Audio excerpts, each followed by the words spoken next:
Good evening. This week's Parsha, Parshas Tetzaveh, is of course the regular Parsha. We take out a second Sefer Torah for Parshas Zohar. Now, Parshas Zohar, as we know, is the only of the four Parshios that everyone agrees that is a D'oraisa. So every woman and every man should see to it to be in a shul that they can hear clearly every word of Parshas Zohar. Here in Borough Park, the Shomer Shabbos has every 15 minutes a minyan upstairs for women, because the women in the morning, not everyone can get out of the house. They're with little children and the husband's in shul. So they have a Balkoira laning just Parshas Zohar every 15 minutes. And I would say thousands of women come, because when you pass by, you see a line outside. They can't even get into the room. They're waiting for the next shift and whatever. And they go up the staircase to the Ezras Noshim, and then they go in and have their turn to hear Parshas Zohar. Now, Parshas Parah is a suffix d'oraisa, so of course everyone should hear it, but it's not at the same status and level of Parshas Zohar. Now, we know that there's the four Parshios correspond and bring out the best in the Yud K, Vav K, which corresponds to each one. The Parshas Zohar is the first Hay, since it's the second of the four Parshios. It's the first Hay. And the last Hay, which is the last of the four Parshios, represents Malchus. That all the brachos and all of the midos and spheres flow down into Malchus and then come into Olam Hazeh, to this world. The first Hay, however, we know, is Keneged Bina. And that's the difference between Leah and Rachel.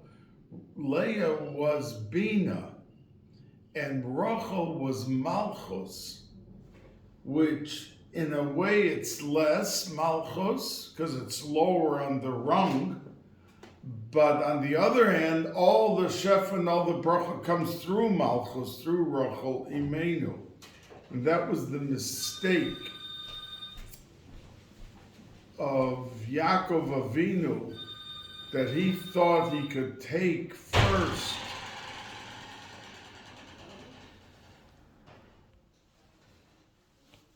that he could marry Rachel and go straight to Malchus, and the distribution of all of that shefa could begin right then and there. His mistake was that he had to first come through Bina. That's why Lavan succeeded in fooling him, and he had no idea, because he thought that he was marrying Rachel. It was only in the morning, Vayehi Baboker, V'hinehi Leah, he discovered that it was Leah, and it was not Rachel.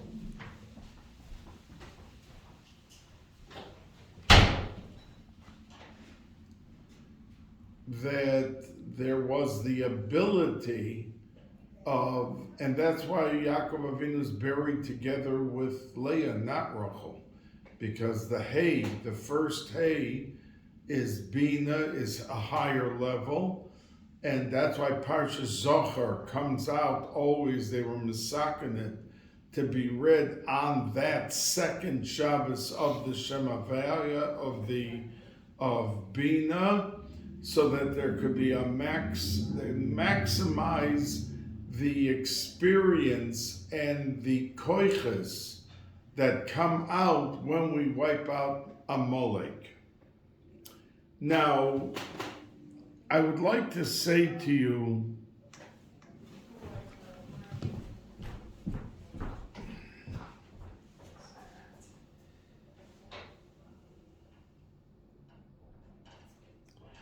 that in this week's Sedra, last week, Parshas Terumah, we had all the kalim of the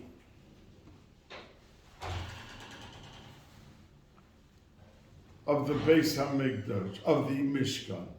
This week we have all the begodim of the Kohen Gadol and the Kohanim, what type of begodim they have. Now, an interesting note is that the begodim had shatnez in it. Now, why, if as the Arizal says that shatnez is so despised by HaKadosh Baruch Hu, that if someone is wearing shatnez, that his tefillas for 40 days are not listened to, are denied, are ignored completely. And where is the source of shatnez? We know shatnez is a chok. But where is the source that there's such anger with shatnez? And the Arizal says, and the Mesilas Yesharim discusses it in detail, that Cain and Hevel each brought a korban. Cain's was rejected, and Hevel's was accepted. And from that came out the first murder of mankind in the world, that Cain got up and killed his brother. Now, Cain brought pishton, which is flax, linen. And Hevel brought wool, tzemer, a very tasty, fat animal that was covered with wool.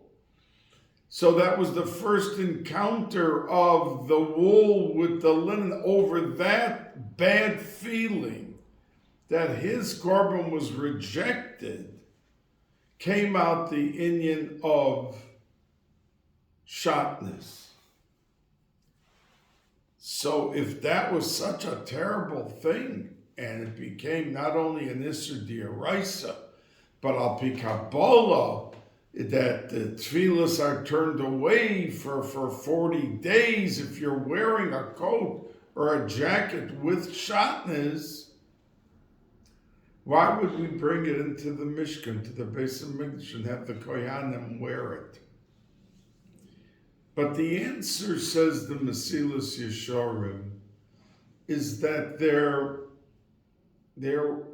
there's a pasuk that says L'chavod u'lesif oris, that everything that was worn had to be with dignity and honor.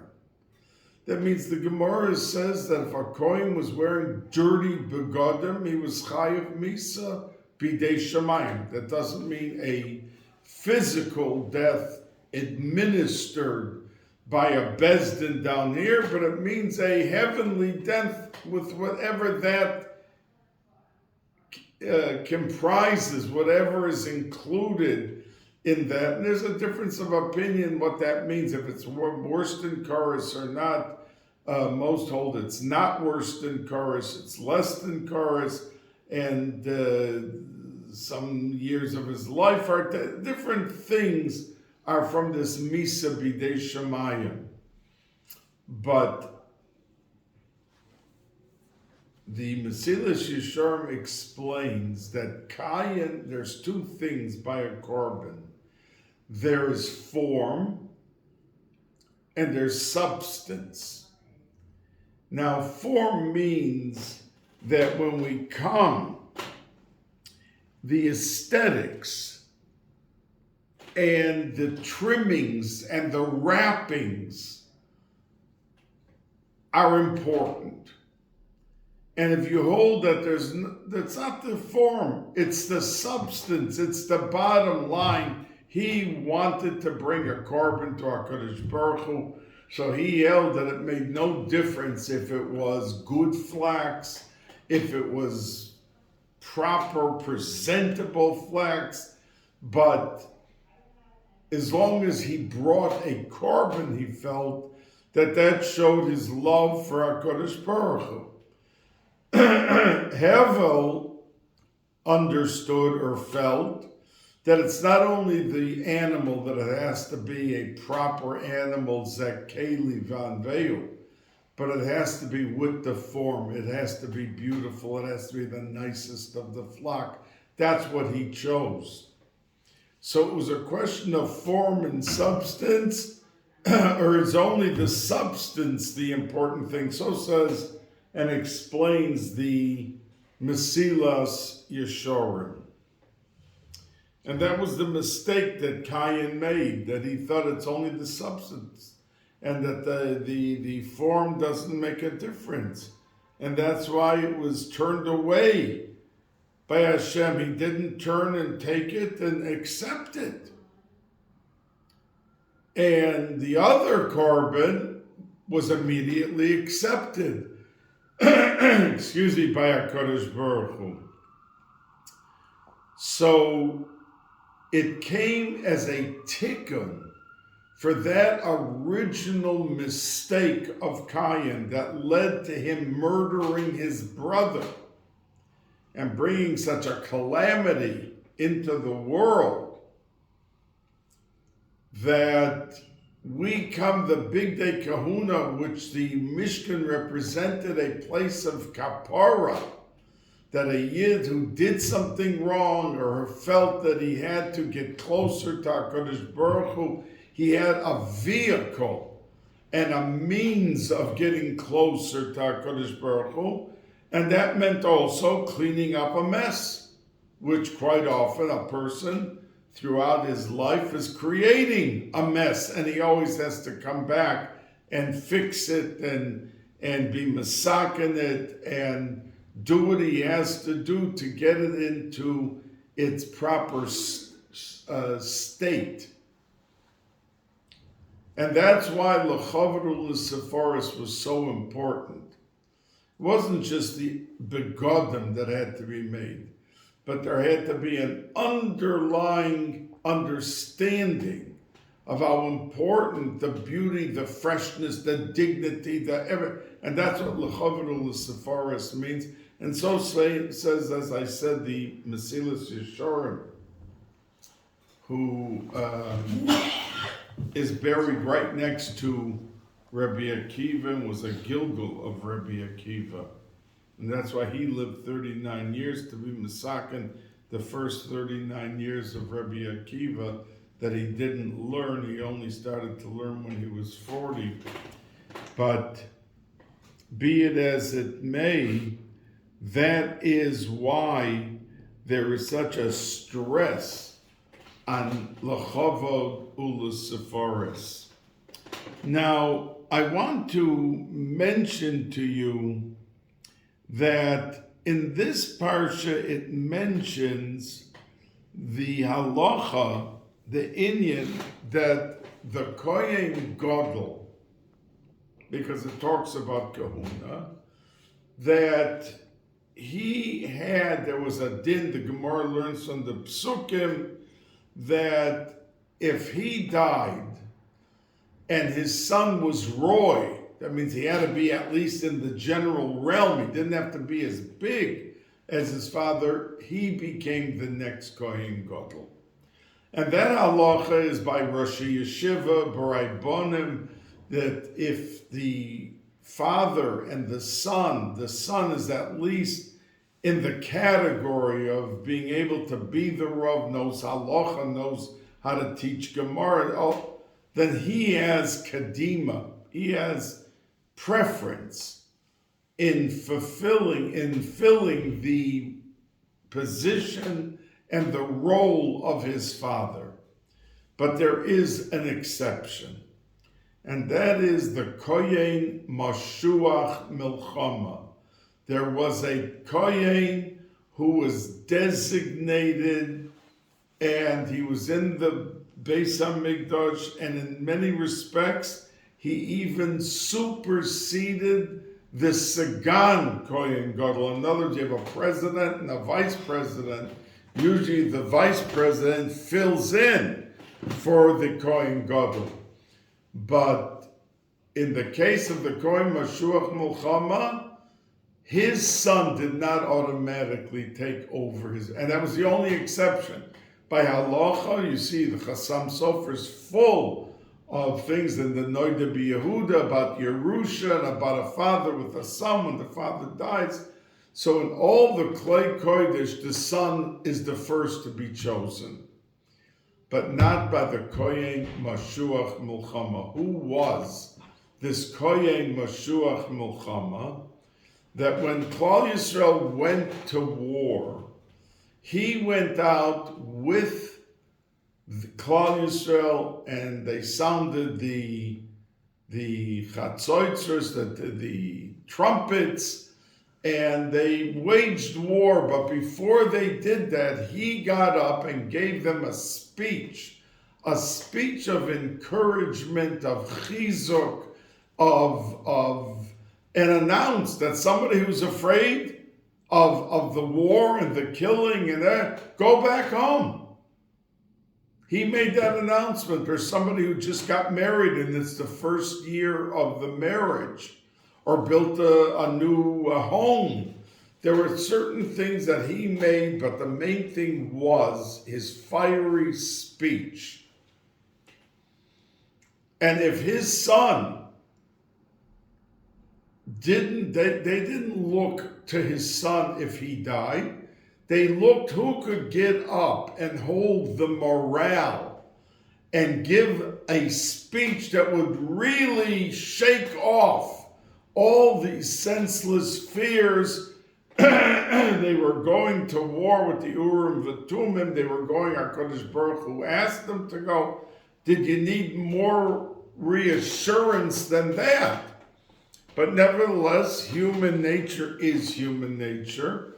And therefore, he was the one to get up, but he had to have and to possess the qualities capable of conveying that assurance and shaking off all of the fearsomeness of anyone who may be there. So they did not give it automatically to his son. And from that, we have to realize that when we're choosing something for the ruchnius of our lives, ourselves, or our children, we can't look at what is the cheapest, what's the most expedient, we have to look at the target, that who is the Rebbe to do homework or to learn at night with a child, the one who is the most effective in bringing out the best of that day's learning in the child, not the other considerations, just like by the case of the Kohen Mashuach Milchama. Now, the Torah in this Sedra makes a point of stressing and underscoring that Moshe Rabbeinu put on Aaron and his son Elazar that the Kohen Gadol and the mantle of leadership always has to be designated not by the person himself. That means a person could want the position and promote himself, but that's not the way that the Yidden chose their Kohen Gadol or everyone who was in the leadership role. It had to have an indication that min hashamayim they deserved it, and that's why it was happening. It wasn't they themselves who ran for office and felt they were the most capable of fulfilling the requirements of the office, but it was somebody else who came and said, like we find, for instance, it says that when Moshe Rabbeinu in Parshas Ba'aloscha chose a Sanhedrin, so it says it was from the ones who protected the Yidden in Mitzrayim from being beaten and being mistreated, that they chose 70 from there. So the Gemara asks, they knew halacha, they knew shas, they knew kol Torah kula to be Sanhedrin. So the answer is that the night before, and the Targum Yonis and Ben Uziota, they went to sleep and they woke up. A miracle, as if they had learned for 70 years. And they suddenly knew everything. Because leadership requires the intervention of heaven, both psychologically, formally, spiritually, and every which way, that it not come from they themselves. And they became the Sanhedrin. They became the actual Sanhedrin for Klal Yisrael. So we know that when Aaron in Parshas Chukas went up on the mountain and he died, he took Elazar with him. Moshe Rabbeinu, Hashem said, take Elazar. And that Moshe Rabbeinu had to put on the clothes here in our Sedra, as it says. And for Elazar, when Aaron died, when he was Nifter, Moshe Rabbeinu took off the clothes and put it on to teach us that when it deals to a Klal Yisrael, you need another opinion. You need somebody else to confirm that min hashamayim. And when we hire a Rebbe for children, and they're going in to mold and shape the attitudes and the neshamas of these children, that we have to make sure that we do our research, not to a crazy end, people can overdo it, but just to get some confirmation of the qualities of the person that you're about to give such a mission. That means you wouldn't take somebody and put them into a jet to save 1,000 people that are on that plane if you didn't know that he was able to go through thick and thin in the air and he had the experience. So we really do things of responsibility with the confirmation and the acclamation of others. And that approbation, that haskama, was shown by Moshe Rabbeinu in our Sedra by the fact that he had to put on the Kohen Gadol, he had to put his clothes on. That was like an indication to the entire tzibur that he was roy for it, and it was confirmed, and now he was actually going into the vestiture of becoming Kohen Gadol. And when he died, he was nifter, that Moshe took off those clothes and put it on Elazar.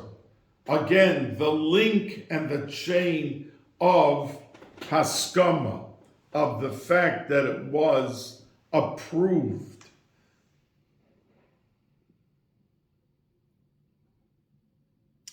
Now, you find that in this Sedra, I mentioned it briefly last week, that all of the Kalim were created and put together in Parshas Terumah.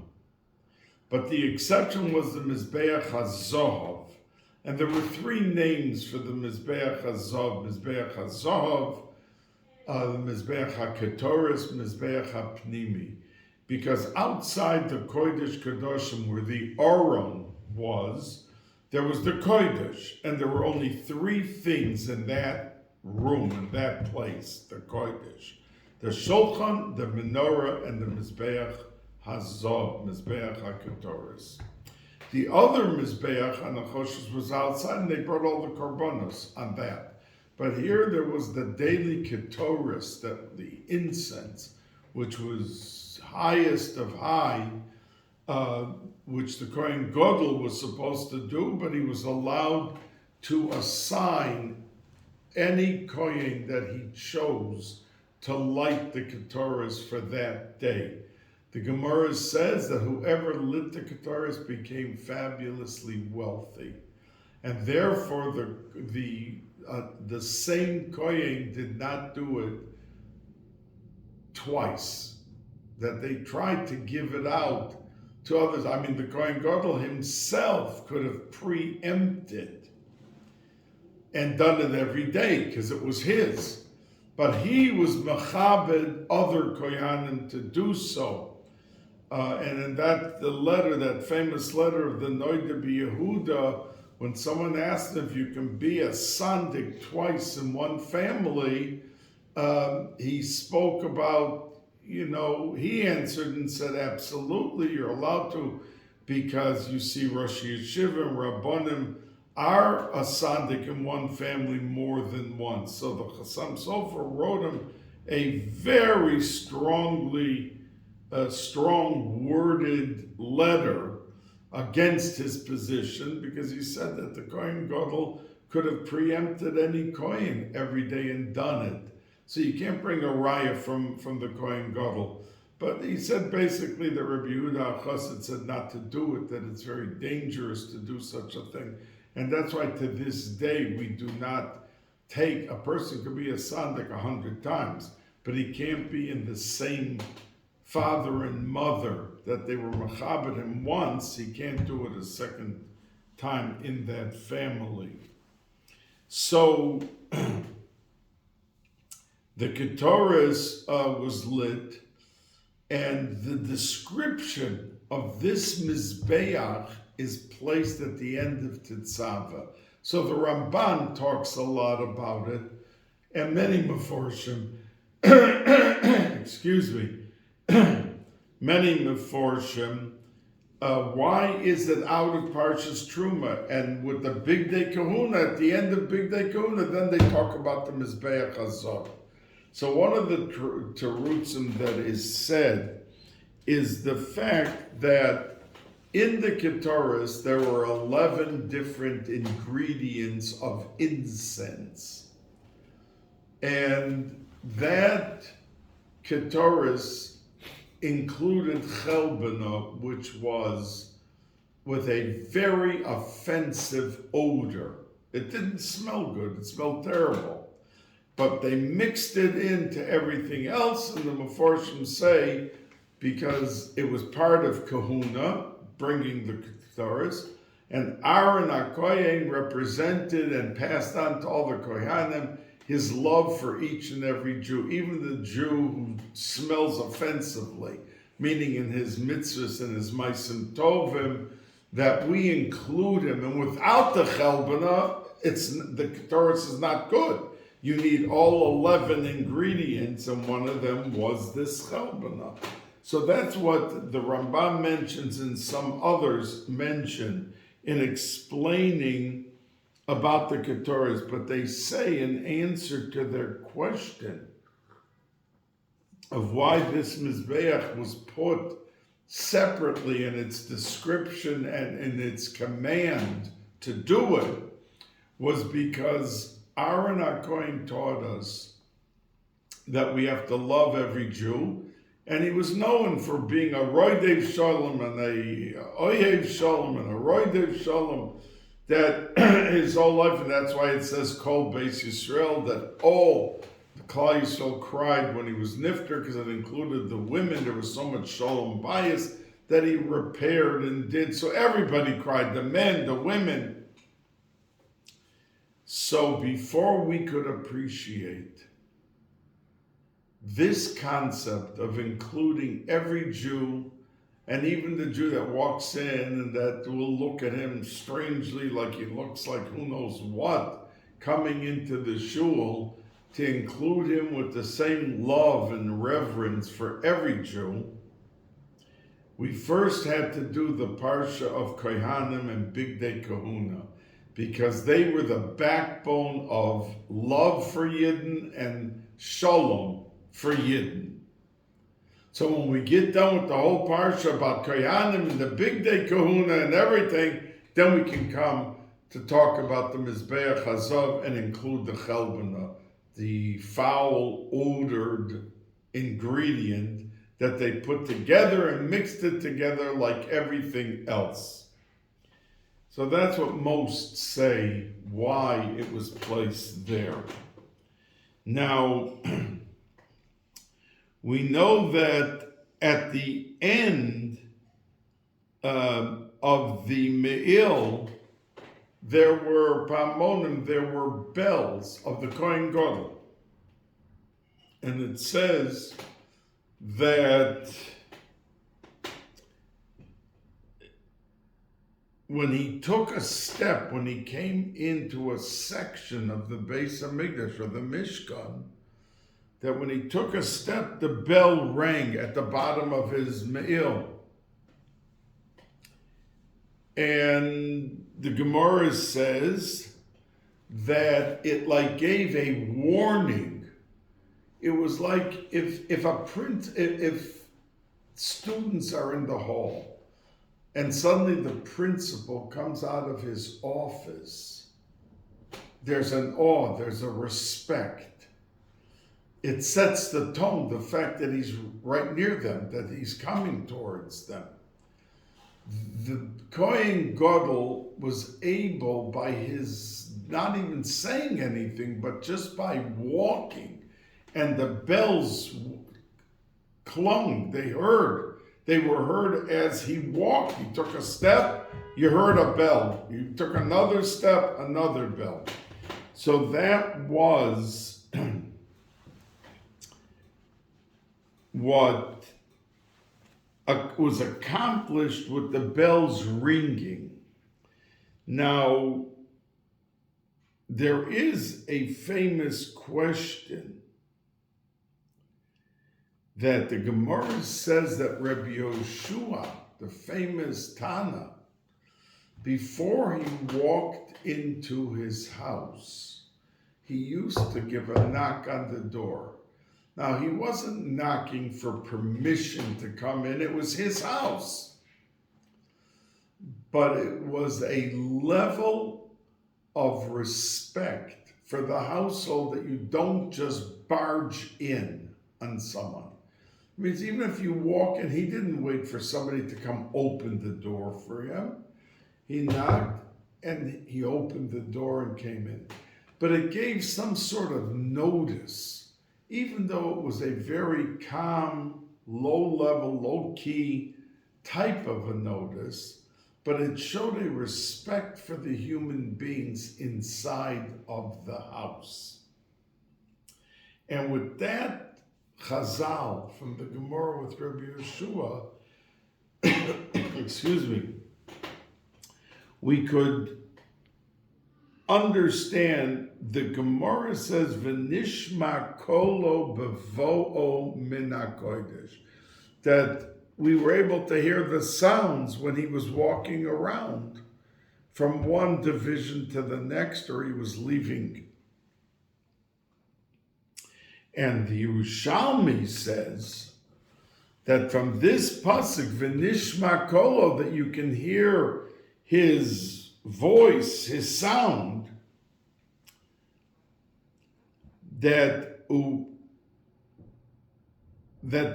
code, Bavo El HaKodesh, is mechaper al HaKol. Bo kol v'yechaper al HaKol. What does the Yerushalmi mean?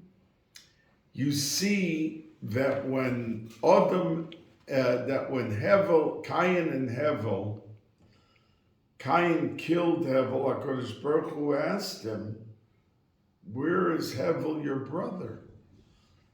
And he answered him with a little chutzpah. He said, "What? Hashomer ochi anochi? What am I, the butler or the guard of my brother to know where he is and what he is?" So Hashem answered him and said, "Kol demei achicha," the voice of the blood of your brother, Tzoakim Elai Minho Adama, it's crying out to me from the ground. And the ground became cursed. The ground became cursed because it took in the blood, the murder, the blood of Hevel. And that's why we don't wear shoes when we are Avelim. Because a person who becomes an oval is in din for the whole week. A lesser madrega of din is the whole year that he's an oval. But to show that he's an oval and that he has din on him, he takes off his shoes and he attaches his feet to the ground. The ground is cursed, arura o adama, and he is never cursed. He lost a relative. That's a din. That's not good. That's not bracha. He lost the relative. So the point being that Yerushalmi says that since it says that kol demei achicha, the voice of the blood of your brother is crying out to me, that the kol of the Kohen Gadol of his ringing will be mechaper on the kol of Kayin. Now, what does one have to do with the other? The fact that the Kohen Gadol was wearing bells, and it made a sound as he walked, that is causing a kapara for the blood, the kol demei achicha. The Yerushalmi says that this kol comes and is mechaper on the kol of kol demei achicha. Why should that? But the Mefarshim explain, how did the story actually happen? I mean, he got so upset to go kill a brother because his korban was taken, and not be dejected, be angry, be upset, but go and kill something that didn't exist in the world? So the Mefarshim say it doesn't start with murder.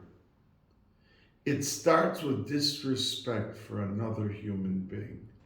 And it goes lower and lower and lower till it comes to a point that you who started off with just a little disrespect for another human being, you could end up murdering someone. That the value of life and everything. And that's why they discuss Rabbi Yehoshua, because Rabbi Yehoshua wanted to instill that when we deal even with the mundane, it's our own house, it's our own family, that even there has to be a cognizant awareness of a human being, and we don't have to get down on our hands and knees, and we don't have to go crazy, but tapping on the door shows that you're not just walking in on somebody. It's not that we suspect they're doing something wrong, but it's an acknowledgement of menschlichkeit. Because when you have menschlichkeit, you'll never come at the end of a story 10 years later, 50 years, to kill someone. But if you're brought out that somebody else, just my brother, just my parents, it's just my wife, it's just my...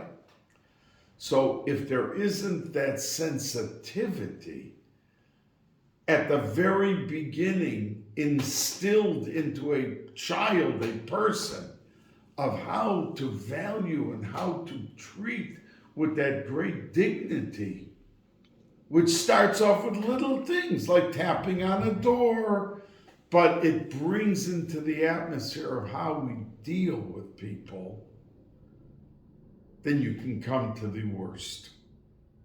And that's why the Yerushalmi says, Yavo kol v'yechaper al hakol. That kol of teaching us the ringing of the bells, that it put into the minds of every Kohen, the Kohen Gadol is coming in, let's stand up, let's be ready, it produced in them a worthiness of the next human being, and that we have to be sensitive. And if that starts, the first kol, the kol of the pamonim, then it will always be machaper on that other kol, that it will never come to that other kol. It'll take away that you won't need the kapara, and it will be machaper for that.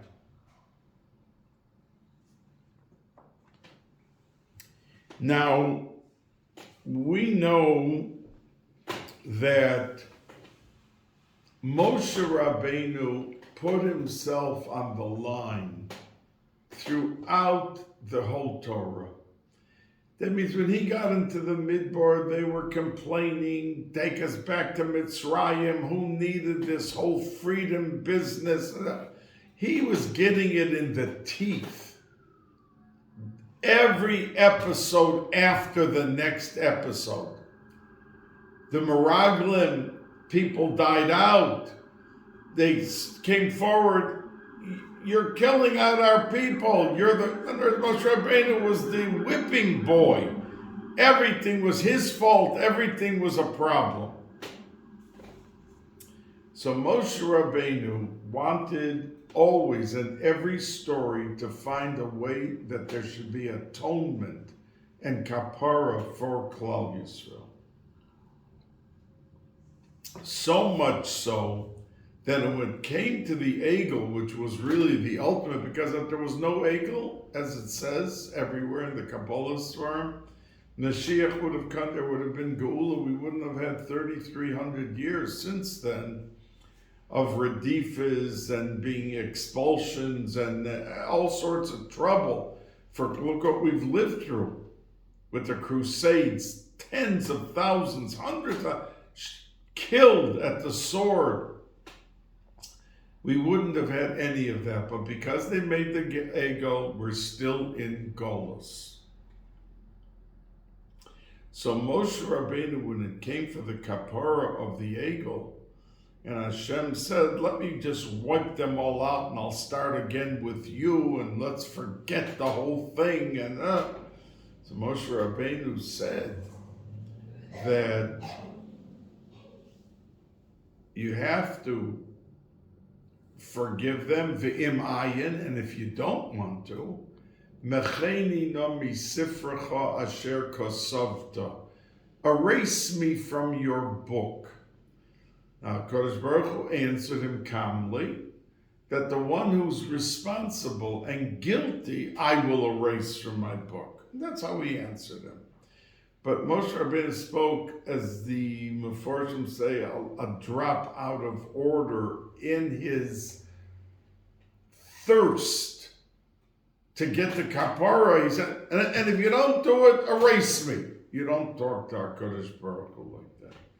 So his name indeed is erased from one Sedra, our Sedra this week. Parshas Tetzaveh. And if you go from Shemos through Devarim till Zos HaBracha, there is no Sedra that goes unmentioned. The name of Moshe Rabbeinu is mentioned in every single Sedra. But in this Sedra, because he overspoke, and a little out of order, HaKadosh Baruch Hu, his name indeed was erased. Now, Parshas Tetzaveh, some Mefarshim say his name is not mentioned as a shvach, not as that criticism because he spoke too sternly to HaKadosh Baruch Hu. But there was a question about Aaron HaKohen, if he should be the Kohen Gadol. In other words, Moshe Rabbeinu originally was destined to be the Kohen Gadol. But because he gave HaKadosh Baruch Hu 7 days trouble in accepting the task and the mission of taking out the Yidden from Mitzrayim, he argued with Hashem for 7 days. So Hashem said, at the end he agreed, but for 7 days, no, I'm not Roy, it's not me, he lost the schos of being Kohen Gadol. And it was given to Aaron. Now, when Aaron had his story with the Egel, that he was only trying to buy more time, he was not participating, but it looked like he was going along to just buy some more time. Aaron lost the schos of the Kohen Gadol, and it went back to Moshe Rabbeinu. And then when it came to the Mishkan, he got back that HaKadosh Baruch Hu, Moshe Rabbeinu davened and said, please give it to Aaron. He was supposed to get it, he lost it, give it back, and he gave it back. And he said, you'll be the head of the Kehillah, you'll be the head Navi, Moshe Rabbeinu, but you won't be the Kohen Gadol. Now, when the Parsha of Kohen Gadol, which is Parshas Tetzaveh, all the big day kahuna and everything came, Moshe Rabbeinu didn't want to be lingering. You see, if let's say somebody is supposed to become a certain position and somebody else is appointed, but by the swearing in, he's lurking in the corner, the first guy, like as a hint to the man who became, I really was supposed to be the one to become. So Moshe Rabbeinu didn't want to be around, and that's why his name is not mentioned in this parsha. He didn't want to be lurking in the background that Aaron HaKohen could be even uncomfortable. That he ended up the Kohen Gadol when Moshe Rabbeinu was supposed to be the Kohen Gadol, and there would have been a lingering reminder to Aaron, so he disappeared from the whole scene.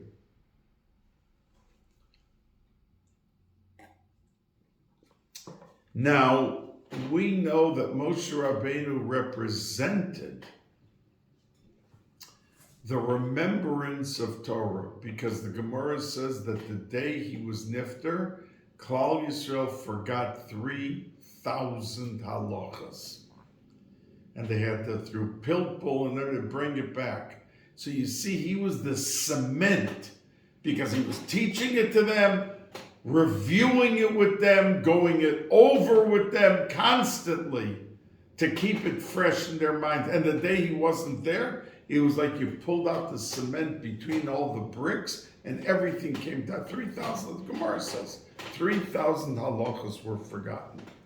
Now, if his name is not mentioned in Parshas Tetzaveh, what is the segula that the Seder should be remembered if he's not there?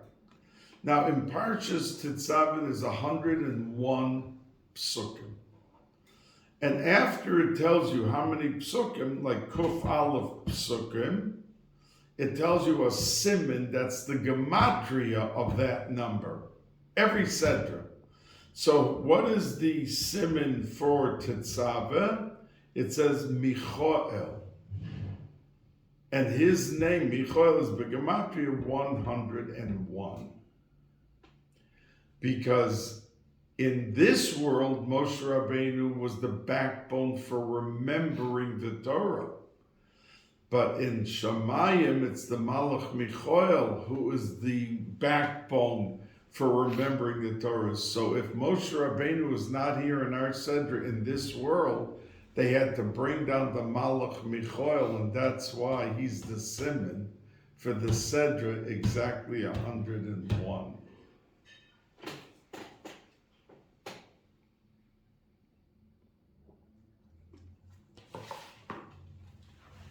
Now, at the end of our Sedra, there is mention of the Tamid Shel Shachar and the Tamid Shel Bein Ho'arbayim. We know that we daven Shacharis and Mincha because there was in the Mishkan and the Bais Hamikdash 2 korbanos which were brought every day. One in the morning, it was called the Tamid Shel Shachar, and the afternoon was the Tamid Shel Bein Ho'arbayim. And it's described in 2 places in the Torah. One place it's described in our Sedra, and it says, Es hakeves ho'echad tasav aboker, because here in Parshas Pinchas, which we learn every Rosh Chodesh about this, Tamid Shel Shachar and Tamid Shel Bein Ho'arbayim, every word and letter is exactly the same in those few psukim in our Sedra and repeated over there in Parshas Pinchas. But there is one exception. In our Sedra, it says, Es hakeves, the lamb, ha'echad, with a hey on the word echad. In Pinchas, it says, Es hakeves echad, without a hey. So if you look at all the words and all the letters, it's exactly the same, except for one exception, ha'echad. And Reb Chaim Brisker used to say and mention a few times that why is it that there's a hay over here and there? Because he said the halacha is that if, let's say, during the Bais Hamikdash, there was a problem in the morning and they didn't have a lamb, so were they a pair? And therefore, if you didn't have in the morning, you couldn't bring the one in the afternoon?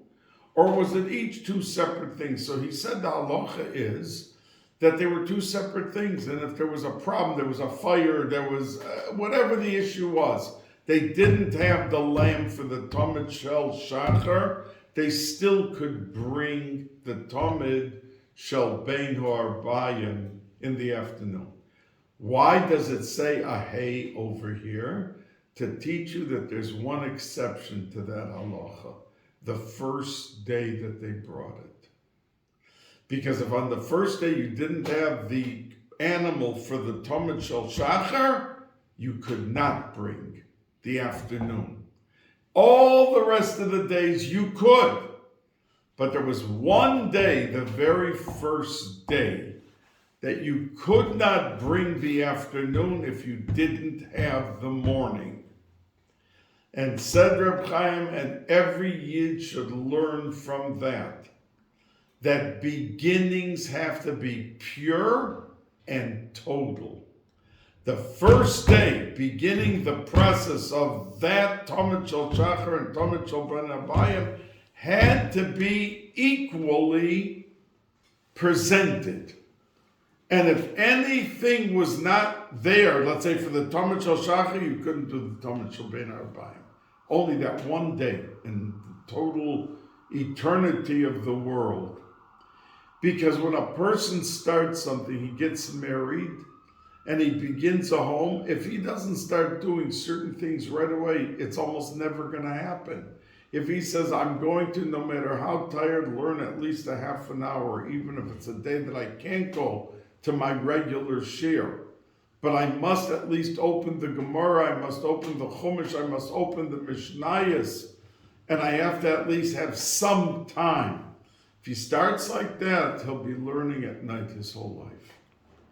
If he says, like some people, oh, we'll have a guest on Shabbos, they have twice a year a guest, and she's 6 weeks before already flat on her face, she's having a guest, and all the work and all the preparation, the end of the world. But if you start right away, then you'll have guests your whole life. And it goes for that in Sidorim with learning, and Sidorim with minyanim. People, before they come to Rosh Hashanah, can they say they never missed a minyan that year? Or were there days they came in and the easy way out was to do this or to do that, and that's what they did. And it starts with the beginnings. Is it Kodesh Kedoshim a minyan, or it's not Kodesh Kedoshim? So beginning, said Reb Chaim Brisker, you have to solidify the push and the effort to make sure that beginnings are absolute, are pure, and are total in its commitment and its execution. And that would keep us on the right track. So I want to wish each and every one, I'm going to have a separate tape next Sunday, which will be 2 days before we'll talk about Tanis Esther and Purim, Be'ezus Hashem. And this was just for Parshas Zachar. As I said, try your best to be there and to hear every word. And I wish you a wonderful week, a Guten Shabbos.